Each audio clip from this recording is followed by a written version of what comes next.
ஒரு வாக்குத்தத்தம் வந்த பிறகு என்னென்ன நடக்குதோ புரிஞ்சுக்கோங்க. கர்த்தர் என்ன உருவாக்கிட்டு இருக்கிறார்னு அர்த்தம். விசுவாசிக்கிறவங்க சத்தமா ஆமென் சொல்லுங்க பார்க்கலாம்.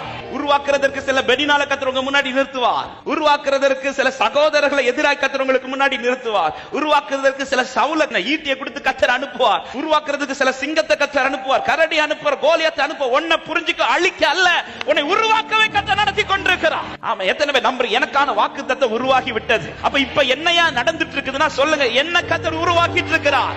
அவர் சோதித்த பின் நான் சுத்த பொன்னாக விளங்குவேன். யோபு சொல்ல எப்படி அவர் சோதித்த பின் எனக்கு இரட்டிப்பான நன்மை வரும் அப்படி சொல்லல, அது உருவாக்கிடுச்சு. இனி அது அந்த உருவாக்கப்பட்டதை நான் பார்க்கிறதற்கு அவர் என்னை உருவாக்குறார். அண்ணால் அதன் பிறகு துக்கமுகமாய் ஏன் இருக்கல? பெனினாள் செத்துட்டாளா? திரும்ப வீட்டுக்கு போ, அதே நிந்த கேட்டிருக்கோம். ஆனா இதுவரை பாதிச்சது இப்ப பாதிக்கல.